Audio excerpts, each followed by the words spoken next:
Polling ముగిసింది. ప్రజాభిప్రాయం భద్రపరచబడింది. మే 23వ తారీఖున ప్రజాభిప్రాయం వెలువడి కాబోతుంది. అయితే పోలింగ్ రోజుకి అభిప్రాయం వెలువరించే రోజుకి మధ్యన సుదీర్ఘమైనటువంటి వ్యవధి ఉన్నది. 41 రోజుల వ్యవధి అంటే బహుశా ఆంధ్ర రాష్ట్రంలో ఇంత గ్యాప్ ఇప్పుడు రాలేదు. ఈ సుదీర్ఘమైన వ్యవధిలో రకరకాలైన ఊహాగానాలు. బాబు గారికి బై చెప్తారా, లేక మీరే రావాలని మళ్ళా అంటారా, లేక జగన్ రావాలి కావాలి అంటారా అనేది చాలా పెద్ద ఆసక్తికరంగా ప్రజలు ఎదురు చూస్తున్నటువంటి తరుణం. ఈ సందర్భంలో ఈ రాష్ట్ర ముఖ్యమంత్రి గారు భారతదేశంలోనే చాలా సీనియర్ నాయకుడిగా చెప్పబడేవారు. రకరకాల రాజకీయ విన్యాసాలు చేస్తున్నారు. విచిత్రమైనటువంటి విన్యాసాలు చేస్తున్నారు రాజకీయంగా. నేను జన్మదినోత్సవం సందర్భంగా తిరుపతి వెళ్ళారు.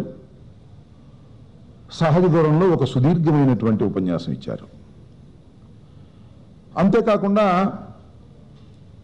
ఎప్పట్లాగానే వైసీపీని, జగన్మోహన్ రెడ్డి గారిని దూషించేటటువంటి ప్రయత్నం చాలా విరివిగా చేశారు. చంద్రబాబు నాయుడు గారు ఎందుకు ఈ వ్యవధిలో ఇంత విచిత్రమైనటువంటి రాజకీయ విన్యాసాలు చేస్తున్నారు? ఆయన గెలుస్తాననేటువంటి ఉత్సాహంతో ఈ రాజకీయ విన్యాసాలు చేస్తున్నారా, లేకపోతే ఓడిపోతాననే భయంతో బెంబేలెత్తి ఈ రాజకీయ విన్యాసాలు చేస్తున్నారా అనేది ప్రజలు, మేధావులు, రాజకీయ విశ్లేషకులు ఆలోచిస్తున్నటువంటి తరుణం. ఆయన ఏ రకమైన మాటలు మాట్లాడుతున్నారంటే, ఎన్నికల తీరు మీద ఆయన చాలా అనుమానాలు వ్యక్తం చేస్తున్నారు. ఎలక్షన్ కమిషన్ మీద చాలా అనుమానాలు వ్యక్తం చేస్తున్నారు. ఈవీఎంల మొరాయింపు పైన చాలా అనుమానాలు వ్యక్తం చేస్తున్నారు. అసలు వ్యవస్థలన్నీ కూడా భ్రష్టు పట్టిపోయినటువంటి తరుణంలోనే ఎన్నికలు జరిగాయి అంటున్నారు. అంటే ఆయన గెలుస్తాననే ఉత్సాహం ఏమైనా ఉందా అంటే నాకు కనిపించడం లేదు, ఎవరికీ కనిపించడం లేదు. ఓడిపోతాననేటువంటి ఒక భయంతో వ్యవస్థలన్నింటినీ దోషులుగా చిత్రీకరించేటటువంటి ప్రయత్నం చేస్తున్నారు. ఇక్కడ చంద్రబాబు నాయుడు గారు, అదేవిధంగా తెలుగుదేశం పార్టీ గమనించవలసిన విషయం ఏమిటంటే, దోషులు వ్యవస్థలు కావు, దోషులు ఈవీఎంలు కావు, దోషులు మీరు. దోషం మీ దగ్గర ఉన్నది. దోషం 5 సంవత్సరాల పరిపాలనలో ఉన్నది. చంద్రబాబు నాయుడు గారి పద్ధతిలో దోషం ఉన్నది అనే విషయాన్ని మీరు గ్రహించగలిగితే, బహుశా ఇప్పుడు గ్రహించకపోయినా 23వ తారీఖున ప్రజాభిప్రాయం వెలువడిన తర్వాత అయినా దోషులు వ్యవస్థలు కావు, దోషి చంద్రబాబు నాయుడు గారు, తెలుగుదేశం పార్టీ పరిపాలన అని మీరు గ్రహించగలిగితే ప్రజాస్వామ్యంలో మిమ్మల్ని అభినందించవలసినటువంటి తరుణం కూడా ఆసన్నమవుతుందని మనవి చేస్తున్నాం. చంద్రబాబు నాయుడు గారు పెద్ద పెద్ద మాటలు మాట్లాడుతున్నారు. చాలా చిత్రంగా ఉంది నాకు. ప్రజాస్వామ్యం మంట కలిసిపోయిందంటున్నారు, వ్యవస్థలు నిర్వీర్యమైపోయిందంటున్నారు. ప్రజాస్వామ్యాన్ని కాపాడడం కోసమే తాను పోరాటం చేస్తున్నాను అని ప్రగల్భాలు పలుకుతూ ఆయన ఒక పోరాట యోధుడుగా ఆయనే చిత్రీకరించుకోవడానికి ప్రయత్నం చేస్తున్నారు. దానికి తోడుగా ఆయనకున్నటువంటి పత్రికలు ఆయన ఒక పోరాట యోధుడుగా ఆవిష్కరించడానికి పడుతున్నటువంటి తిప్పలు చూస్తుంటే నవ్వాలో ఏడవాలో అర్థం కానటువంటి పరిస్థితి ఏర్పడుతుందని మనవి చేస్తున్నాం. నేను మనవి చేస్తున్నా, మీరు ఏ విధమైన పోరాటాలు చేశారు చంద్రబాబు నాయుడు గారు ప్రజాస్వామ్యంలో? ప్రజాస్వామ్యాన్ని గురించి మీరు గొప్పలు చెబుతున్నారు కదా, నేను అడుగుతా ఉన్నా, ప్రజాస్వామ్యం ఇప్పుడే గుర్తొచ్చిందా మీకు?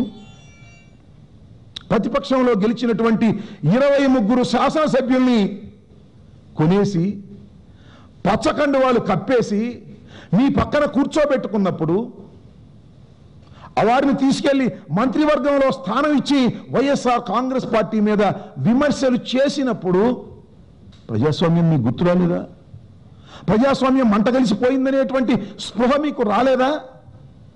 అంతేకాదు, పక్క రాష్ట్రంలో మీ పార్టీ ఎమ్మెల్సీని గెలిపించుకోవడం కోసం పరపార్టీ ఎమ్మెల్సీని 5 కోట్లకు కొన్నప్పుడు ఏమైపోయింది ప్రజాస్వామ్యం? ఆ రోజు మీకు ప్రజాస్వామ్యం గుర్తు రాలేదా చంద్రబాబు నాయుడు గారు? శభాష్, ఇప్పటికైనా గుర్తొచ్చింది మీకు ప్రజాస్వామ్యం. ఇది ప్రజాస్వామ్యం గొప్పతనం. ఎందుకంటే మునిగిపోతున్నప్పుడు, పదవి పోతున్నప్పుడు కనీసం మీకు ప్రజాస్వామ్యం గుర్తొచ్చినందుకు ప్రజాస్వామ్యాన్ని శభాష్ అని మెచ్చుకోవలసినటువంటి తరుణం ఈ భారతదేశంలో ఉందని మనవి చేస్తున్నా. ప్రజాస్వామ్యాన్ని ద్రోహం చేసినటువంటి వ్యక్తులు మీరు. అందువలనే మీరు ఇవాళ ఓటమి అంచున గిలగిలాడుతూ ఏదేదో సుదీర్ఘమైన ఉపన్యాసాలు చెప్పి ప్రజల్ని మభ్యపెట్టాలనేటువంటి ప్రయత్నం మీరు చేస్తున్నారు. దోషుల్ని ఈవీఎంలుగా చిత్రీకరించేటటువంటి ప్రయత్నం మీరు చేస్తున్నారు. ఇదంతా చూస్తుంటే చంద్రబాబు నాయుడు గారు కొన్ని మాటలు మాట్లాడుతున్నాడు. పాపం ఆయన మాట్లాడుతున్నటువంటి మాటలు చూస్తున్నప్పుడు ఇవన్నీ ఇలా జరుగుతూ ఉంటే ఆయన అంటున్నాడు ఆయనే గెలుస్తాడట, మళ్ళా మంత్రివర్గ ప్రమాణ స్వీకారం ఆయనే చేస్తాడట. ఎందుకయ్యా మరి మీరు గెలిచేటటువంటి అవకాశం ఉంటేను, మీరే మళ్ళా తిరిగి అధికారంలోకి వచ్చే అవకాశం ఉంటేను ఎందుకు ఈ పిచ్చి పిచ్చి మాటలు మీరు మాట్లాడుతున్నారు? ప్రజాస్వామ్యం పోయిందని, వ్యవస్థలు పోయినాయని. మీరు అధికారంలో ఉన్నప్పుడు మాత్రం వ్యవస్థలు అద్భుతంగా ఉన్నాయనేటువంటి మాట మాట్లాడుతున్నారు. అధికారుల గురించి ఒక మాట మాట్లాడాడు. అధికారులు నిష్పక్షపాతంగా వ్యవహరించాలన్నారు. అధికారులు కులమతాలకు అతీతంగా విధులు నిర్వహించాలన్నారు. రాగద్వేషాలకు అతీతంగా విధులు నిర్వహించాలి అధికారులని పాపం చంద్రబాబు నాయుడు గారు ఉపన్యాసం చెబుతున్నాడు. అయ్యా, నేను అడుగుతా ఉన్నా, మీ పరిపాలనలో అధికారులు కుల మతాలకు అతీతంగా వ్యవహరించే విధంగా మీరు చూడగలిగారా? అధికారులు నిష్పక్షపాతంగా ఉండే విధంగా మీరు ప్రవర్తించ చేయగలిగారా? అరే, మీ పరిపాలనలో పోలీస్ ఆఫీసర్లకు పచ్చ కండువాలు వేసినట్టుగా పోలీస్ ఆఫీసర్ల కాకి దుస్తులకు బదులు పచ్చ దుస్తులు వేసి పని చేయించుకున్నారే. ఒక ఆఫీసర్ను మార్చేస్తే ఎందుకయ్యా కంగారు పడతారు మీరు? ఏబి వెంకటేశ్వరరావు గారు ఏం చేశాడు? ఒక ఐపీఎస్ ఆఫీసర్గా ఏ విధమైన విధులు నిర్వహించాడు? ఏ అధికారినైనా చెప్తారు, మీ తెలుగుదేశం పార్టీని కాపాడడం కోసం మాత్రమే ఏబి వెంకటేశ్వరరావు గారు ప్రవర్తించాడనే విషయం జగద్విదితమైనటువంటి సత్యం కాదా అని మనం చేస్తున్నా. ఎమ్మెల్యేను కొనడానికి, ఎమ్మెల్యేల పార్టీలు మార్చడానికి మీ ఇంటెలిజెన్సీ వ్యవస్థనంతా ఉపయోగించుకొని వ్యవస్థలు భ్రష్టు పట్టిపోయాయని ఇవాళ గగ్గోలు పెడితే ఎలాగో అంటున్నా. వ్యవస్థల్ని భ్రష్టు పట్టించినటువంటి వ్యక్తి నారా చంద్రబాబు నాయుడు గారు అనేది చాలా సుస్పష్టంగా ప్రజలకు అర్థమైపోయినటువంటి తరుణం అని మనం చేస్తున్నా. ప్రజలు చేసేటటువంటి నిర్ణయం అద్భుతంగా ఉండబోతుంది. 23వ తారీఖున వెలువడేటటువంటి నిర్ణయం ప్రజలు ఏ విధమైన నిర్ణయాన్ని చేస్తారో మీరే చూస్తారు. 5 సంవత్సరాల చంద్రబాబు నాయుడు గారి దుష్ట పరిపాలనకు చమరగీతం పాడే విధంగా, ఒక మంచి పరిపాలన అందించే విధంగా చెయ్యబోతున్నారనే విషయం అందరికీ అర్థమైపోయినటువంటి తరుణం. చివరికి చంద్రబాబు నాయుడు గారికి కూడా అర్థమై ఈ విధమైన మాటలు మాట్లాడుతున్నారు. చంద్రబాబు నాయుడు గారు ఏం చెప్తున్నారంటే, మొన్న ఈవీఎంలు మొరాయించాయట. కొత్తగా మొరాయించాయా? ఇంతకుముందు ఇప్పుడు మొరాయించలేదా? ఈవీఎంలు కొత్తగా వాడుతున్నారా? ఇంతకుముందు వాడలేదా? ఏమండి చంద్రబాబు నాయుడు గారు, గతంలో మీరు గెలిచారు కదా, ఈవీఎంలతోనే గెలిచారు కదా, మర్చిపోయారా? ఏదో కొత్తగా ఈవీఎంలు పెడుతున్నట్టుగాను, ఈవీఎంలో దోషం ఉన్నట్టుగాను, తాను ఓడిపోతే ఈవీఎంలో దోషం వల్లే తాను ఓడిపోయానని దోషాన్నంతా ఈవీఎంల మీద, వ్యవస్థల మీద రుద్దేటటువంటి ఒక దుర్మార్గమైన ప్రయత్నం చంద్రబాబు నాయుడు గారు చేస్తున్నారు. ఇది తప్పు. నేను మనవి చేస్తున్నా, చంద్రబాబు నాయుడు గారు, మీరు ఓడిపోయిన తర్వాత అయినా, మీ పదవి పోయిన తర్వాత అయినా, ఈ ప్రజా వెల్లువలో మీరు మునిగిపోయిన తర్వాత అయినా గుండె మీద చెయ్యి వేసుకొని ఆలోచించండి. దోషులు వ్యవస్థలు కావు, దోషులు మీరు. మీ పరిపాలన లోపభూయిష్టమైన దోషతత్వంతో మీరు నిర్వహించారు కాబట్టే ప్రజలు మిమ్మల్ని మెడబట్టుకొని గద్దె నుంచి దించబోతున్నారు 23వ తారీఖున. అయినా నేను 8వ తారీఖు దాకా ముఖ్యమంత్రినే అని అంటున్నాడు. ఉండు 8వ తారీఖు దాకా. ప్రజలు మెడబట్టుకొని గెంటిన తరువాత కూడా 8వ తారీఖు దాకా నువ్వు కొనసాగాలని సూరి పట్టుకుని ఏలాడితే ప్రజలు ఏ విధమైనటువంటి నిర్ణయాన్ని, ఏ విధమైనటువంటి అభిప్రాయాన్ని వ్యక్తం చేస్తారో ఆలోచించమని మనవి చేస్తున్నా. ఒక గందరగోళమైన పరిస్థితుల్లో తెలుగుదేశం పార్టీ ఒక గందరగోళమైన పరిస్థితుల్లో ఉంది. చంద్రబాబు నాయుడు గారు ఒక బీభత్సమైన గందరగోళ పరిస్థితిలో ఉన్నాడు. ఎందుకంటే మునిగిపోతున్న నావ మీరు మునిగిపోతున్నప్పుడు మీరు కన్న కలలన్నీ కూడా మాయమైపోతున్నాయి. మీరు కన్న కల ఏంటో నాకు తెలుసు. ఈ రాష్ట్రాన్ని పరిపాలించాలని కాదు, పరిపాలించడంతో పాటు ఈ రాష్ట్రానికి మీ సుపుత్రుడు, మీ ఏకైక పుత్రుణ్ణి రాజకీయ వారసుడుగా నిర్ణయించి ఈ రాష్ట్రానికి ముఖ్యమంత్రిగా చేయాలనేటువంటి మీ ఏకైక కోరిక ఉన్నదే, ఆ కోరిక శాశ్వతంగా నెరవేర్చబడదనేటువంటి నిర్ణయం రేపు 23వ తారీఖున రాబోతున్నదనేటువంటి భయంతో మీరు ఇలా బెంబేలెత్తిపోతున్నారు. ఎంతమందిని కాదన్నారండి.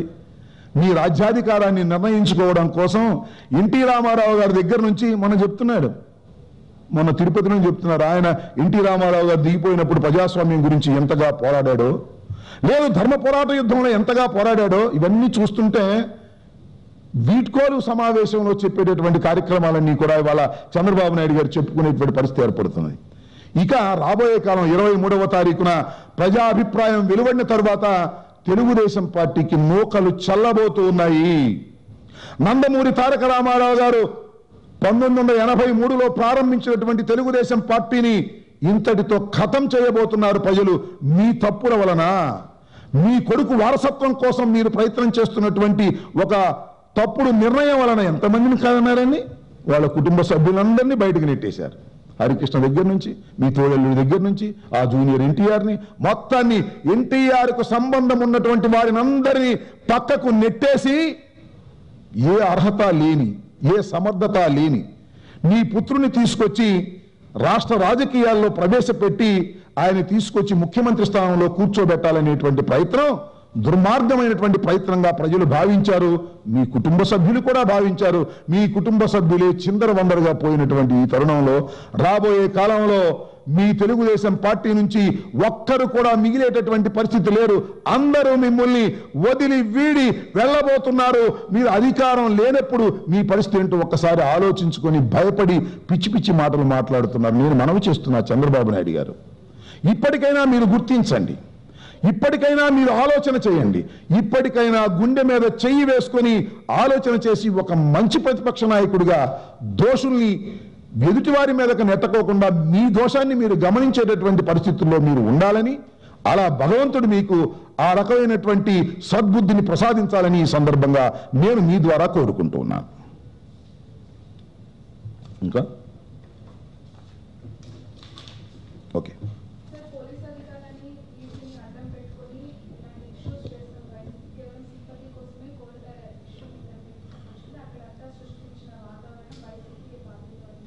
ఎక్కడమ్మా ఎక్కడ ఇనిమెట్లో జరిగినటువంటి సంఘటన ఒక దురదృష్టకరమైనటువంటి సంఘటన. ఇంతకు ముందు కూడా చెప్పాను. నా ప్రత్యర్థి ప్రస్తుత స్పీకర్ మీద దాడి జరిగినట్టుగా చాలా సందర్భాల్లో టీవీలో కూడా చూపించారు. అంతకు ముందు జరిగిన సంఘటనని, ఆ బూత్లో జరిగిన సంఘటన వెలుగులోకి రాలేదు, తర్వాత వచ్చాయి, మేము క్లిప్పింగ్స్ కూడా ఇచ్చాం. దానిలో దోషులు కోడెల శివప్రసాద్ గారు తప్ప ఇనిమెట్ల ప్రజలు కాదు. It is purely reaction from the public. ఆ గ్రామంలో ప్రజలు రియాక్షన్ అలా ఉంది.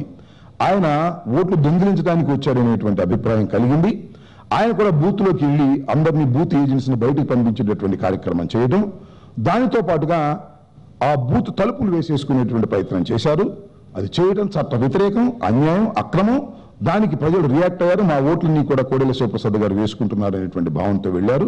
ఆయన కూడా చెప్తున్నాడు, ఆయన అక్కడ జనాన్నంతా చూసి పోలీసు వారికి చెప్పాట, మీరు బుల్లెట్ పేల్చవద్దు, ఫైరింగ్ చేయవద్దు అని.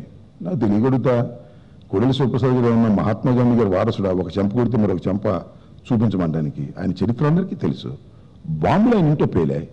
ఫ్యాక్షనిస్టు, అనేక కుట్రలకి, కుతంత్రాలకి, క్రైమ్స్కి ఆయన ఆద్యుడు పల్నాడులో.